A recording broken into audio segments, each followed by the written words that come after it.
We're also excited that Bryan Cranston is here now. I mean, we all mobbed you. Everyone from the green room has mobbed you with excitement because Breaking Bad is such an obsessional show. I mean, is that your life now? If people go like that when they see you? No, some people come up to me and say, "I've seen your work and you've done loads and loads of."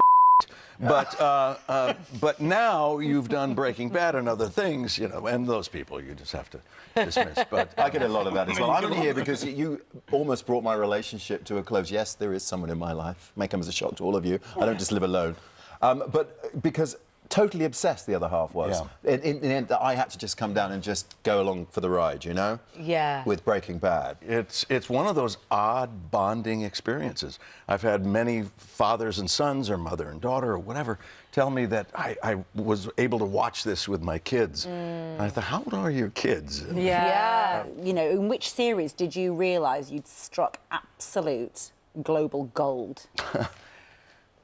I think it was when the traffic signs that had arrows of where we're supposed to park our cars when we're on location, and it said Breaking Bad. When those Breaking Bad signs were being stolen, like, oh wow! why would they Like steal souvenirs. Why would they steal these signs? And That's it's so like interesting. It became a something's cult. happening, and it had this kind of you know, effect on people. Now, you've done loads of extraordinary work for your life, but you did really hit those big awards, those Emmys, and also international fame, didn't you, post-50, which I think is very exciting. I turned 50 this year. You won't know that. No! Oh, you rehearsed that really well during the break. Well done, And the Bryan. great thing is he's not an actor or anything with an award, so he can't pull off a Everybody fake thought it was a couple of years ago, Yeah, actually, I know. to be quite honest, Bryan. But I think for many people, the idea Yes. that in a profession which is so obsessed with youth, you can have such recognition and come to you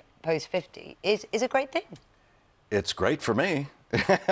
I can't complain about it, but I think, honestly, there's probably a double standard to that. I think it's a lot more difficult with women. Yeah. That the idea, there's an old phrase that said, Hollywood eats up women in their 20s and spits them out in their 30s. Because it's so harsh. It's like we love youth and beauty, and we embrace that, but women have a more difficult time. When they say a man is, oh, he's getting, you know, he's dignified, and you know, it's like, oh, a woman is getting older now. Yeah. You know, and it's unfortunate. And it's interesting. So your new film, Wakefield. His life without him in it. Wow. And he decides to stay. So he vanishes out of his family's life without trace. Right. Just completely vanishes. And then probably predisposed to some mental discomfort, and he stays. He doesn't go back into his life. He means to, but he finds it difficult to re-enter. So it's a sociological conundrum to it. It really is So you're sort fascinating of being film. voyeuristic into your own life, in a Yes, sense. Yeah. yes. It's something that a lot of people, I think, would imagine fascinating, you know, Yes. fantasizing about. And like the invisible cloak, you know, Yeah. as a kid, you think, what's the superpower? You'd like to be invisible to see what everybody else does when you're not in the room. It is, and it's something I think everybody relates to, because in our modern world of technology, we're expected to be on call 24/7, and sometimes we just want to stop the hamster wheel. We're just going to work, and we have a weekend, but we have work to do on the weekend, and we come back, and it's like, let me just push the pause button on life. And Howard Wakefield pushes the pause button, but he can't unstick it. It sounds absolutely fascinating. Now, you let out a little tiny swear word earlier. We've been talking about swearing this morning. Before people are offended. You've got a daughter.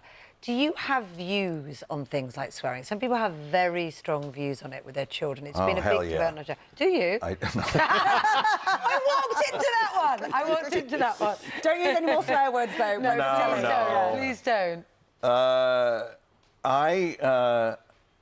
I think it's, yeah, you should be prudent in how you behave in front of There's a sort of guttural satisfaction from it, isn't there? That's what I find. When I swear, there's something satisfying about that feeling when you do it. Do you not find? That's why it's sort of slightly addictive, isn't it? Am I wrong? Unless It it's helps with used the too much. character, I If it's guess. used too much, then it loses its impact. Potency, yes, that's true. So you have to be prudent. We always with have it. choice words about Richard. We Yes. use them prudently, but when we It's say very them, we good. really always mean behind my them. back, and they're potty-mouthed, Brian. I'm sorry you had to dive back into our world this morning. I was Wakefield as is out today, is it not? Wakefield's out today. Yeah, fantastic. It sounds brilliant. And It come sounds see me. brilliant. I'm going to be at the National Theatre this winter. Wow.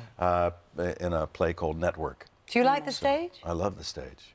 Do you like it in Britain particularly? Is there something great? I've never done it in Britain, Oh, so wow. this So is it's going a to be first-time experience for the So audience. this opportunity came up, and I can't wait. So we'll be at the National, starting in November, all the way through March. Wow. Look forward to that tough crowd here, Brian. Tough crowd. crowd, mate. Ooh, Yes, sorry tough about that. I can crowd. only apologise in advance. Please, if you're going to throw fruit, make sure it's overly ripe. Otherwise, it hurts. It's a good call. It's a good call. Well, what an absolute pleasure Thank you. for Nice to all be of here. us. Thank you so much, Thank Bryan you. Cranston.